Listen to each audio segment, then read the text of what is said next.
Breaking news చూస్తున్నాం. తెలంగాణ హైకోర్టులో BRS leader KTR కు చుక్కెదురైంది. ఫార్ములా రేస్ కేసులో ఆయన వేసిన క్వాష్ పిటిషన్ ను కొట్టేసింది న్యాయస్థానం.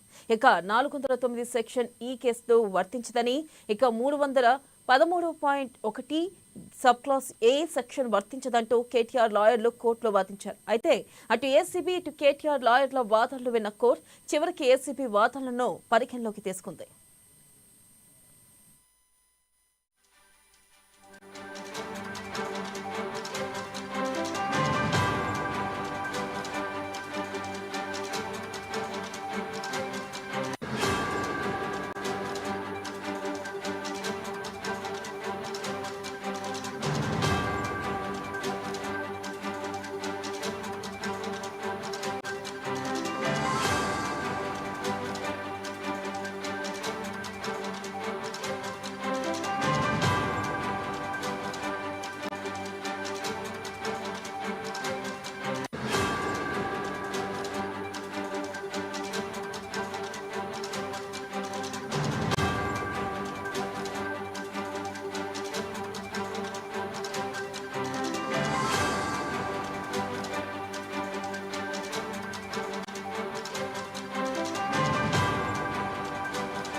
బ్రేకింగ్ న్యూస్ చూస్తున్నాం. తెలంగాణ హైకోర్టులో బీఆర్ఎస్ లీడర్ కేటీఆర్ కు చుక్కెదురైంది. ఫార్ములా రేస్ కేసులో ఆయన వేసిన క్వాష్ పిటిషన్ ను న్యాయస్థానం కొట్టివేసింది. 409 సెక్షన్ ఈ కేసులో వర్తించదని, 13 సబ్ క్లాస్ 1 సబ్ క్లాస్ ఏ సెక్షన్ వర్తించదంటూ కేటీఆర్ లాయర్లు కోర్టులో వాదించారు. అయితే అటు ఏసీబీ ఇటు కేటీఆర్ లాయర్ల వాదనలు విన్న కోర్టు చివరికి ఏసీబీ వాదనలను పరిగణలోకి తీసుకుంది. దీనిపై మరింత సమాచారాన్ని మా ప్రతినిధి హరీష్ అందిస్తారు. హరీష్, చెప్పండి, ఇటు కోర్టు కేటీఆర్ పిటిషన్లు కొట్టివేసినట్లుగా తెలుస్తుంది. మరి ఈ నేపథ్యంలో కేటీఆర్ తదుపరి కార్యాచరణ ఎలా ఉండబోతుందంటారు? అప్డేట్స్ ఏంటి? Right, thank you Venela. BRS working president Sirisilla MLA KTR కి హైకోర్టులో చిక్కెదురైంది.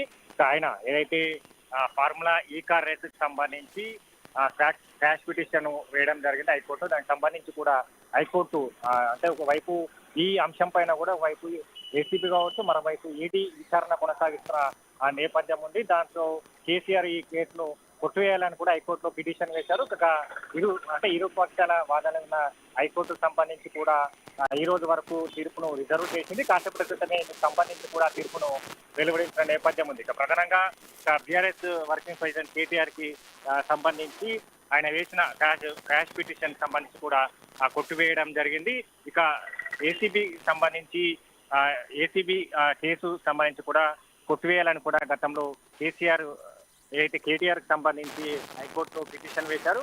ఈ పిటిషన్ కి సంబంధించి కూడా ఈ రోజు ఏదైతే హైకోర్టుకు సంబంధించి కూడా తీర్పును వెలువరించిన నేపథ్యం అయితే ఉన్నది. ఇక ప్రధానంగా ఈ ఏదైతే సెక్షన్ 409 అలాగే 13.1 ఏ సెక్షన్ కింద వర్తించదంటూ కేటీఆర్ లాయర్లు కోర్టులో వాదన వినిపించిన నేపథ్యం. ఇక ఏసీబీ సంబంధించి కూడా కేటీఆర్ వాదనలు విన్న కోర్టు, ఇరుపక్షాల వాదన విన్న కోర్టు చివరికి ఏసీబీ వాదనలను పరిగణలోకి తీసుకుంది.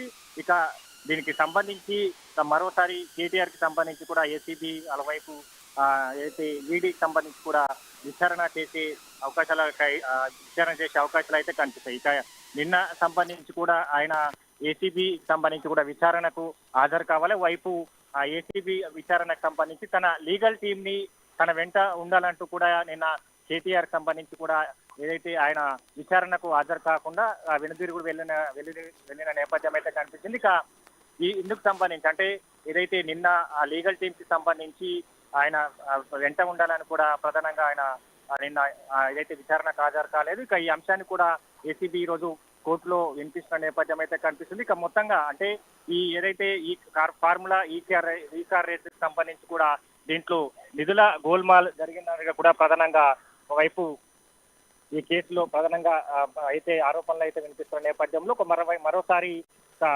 ఈ విచారణ కొనసాగే అవకాశం అయితే కనిపిస్తుంది. ఎందుకంటే మొన్నటి వరకు కేసీఆర్ పిటిషన్ వేయడం జరిగింది. తన పైన కూడా కేసును తప్పుడు కేసులు నమోదు చేశారు. తన ఏదైతే దీన్ని కొట్టివేయాలి ట్యాక్స్ పిటిషన్ సంబంధించి కూడా ఆయన పిటిషన్ సంబంధించి వేయడం జరిగింది. కాబట్టి ఇప్పుడు హైకోర్టు సంబంధించి ఏదైతే సంచలనాత్మక తీర్పును వెల్లడించింది. ఇక నెక్స్ట్ స్టెప్ ఏసీబీకి సంబంధించి కావచ్చు, మరోవైపు ఈడీకి సంబంధించి రెండు దర్యాప్తు సంస్థలు ఈ ఏదైతే ఫార్ములా ఈ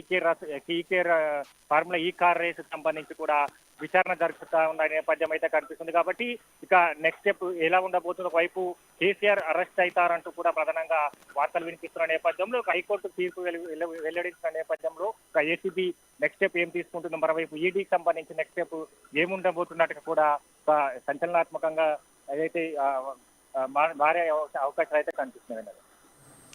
అలాగే హరీష్ చూసుకున్నట్టయితే మరి ఏదైతే ఈ రోజు ఈడీ విచారణను కూడా కేటీఆర్ హాజరు కాకపోవడం జరిగింది, ముందుగా ఇన్ఫర్మేషన్ కూడా ఇచ్చారు. అయితే ఈ నేపథ్యంలో మరొకసారి ఏదైతే హైకోర్టులో తీర్పు వచ్చిన తర్వాత హాజరవుతానంటూ కూడా చెప్పడం జరిగింది. ఈ నేపథ్యంలో ఈడీ అధికారులు త్వరలోనే నోటీసులు జారీ చేసే అవకాశం ఉందంటారా కేటీఆర్ కు? ఖచ్చితంగా ఈడీకి సంబంధించి ఈ కేసులో రెండు దర్యాప్తు సంస్థలకు సంబంధించిన విచారణ కొనసాగిస్తున్న వైపు ఏసీబీకి సంబంధించి కావచ్చు, ఈడీ సంబంధించి కూడా దర్యాప్తులు కొనసాగుతున్న నేపథ్యంలో కనిపిస్తుంది. ఇక ఏదైతే ఈ రోజుకు సంబంధించి కూడా ఈడీ విచారణకు కేటీఆర్ హాజరు కావాలి. ఇక ఈ కేసు అంటే హైకోర్టులో కేసు వాదనలు వినిపిస్తున్న నేపథ్యంలో తాను ఈ రోజు ఈడీ ఏదైతే విచారణకు హాజరు కాలేనని కూడా కేటీఆర్ ఈడీకి సంబంధించి కూడా రిక్వెస్ట్ పెట్టడం జరిగింది. ఇక దానికి సంబంధించి ఈడీ కూడా ఈ ఏదైతే కేటీఆర్ కి సంబంధించిన రిక్వెస్ట్ కూడా ఆమోదించింది. ఇక తర్వాతి సంబంధించిన విచారణ తేదీని కూడా త్వరలో ప్రకటిస్తామన్నట్టుగా చెప్పిన నేపథ్యంలో ఇక ఈ రోజుకు సంబంధించి కూడా విచారణ ఏ రోజు ఉండబోతున్నది కూడా ఈడీ కేటీఆర్ కు పంపించే అవకాశాలు అయితే కనిపిస్తున్నాయి. మరోవైపు ఏసీబీ సంబంధించి కూడా నిన్న విచారణకు హాజరు కావాలి. లీగల్ టీమ్ ని లోపలికి అనుమతించలేదు, తన వెంట అనుమతించలేదు. కాబట్టి తను విచారణకు హాజరు కానని కూడా ఆయన వెనుదిరిగి వెళ్లిన నేపథ్యం కనిపించింది. కాబట్టి ఇక ఏసీబీకి సంబంధించి కూడా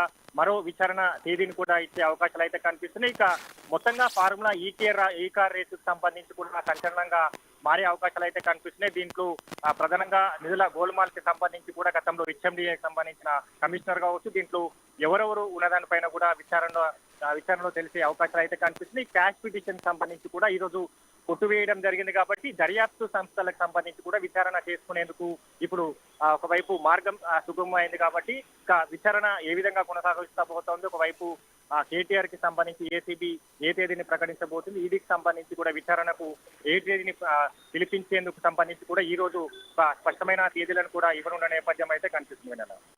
రైట్ హరీష్, థ్యాంక్ యూ.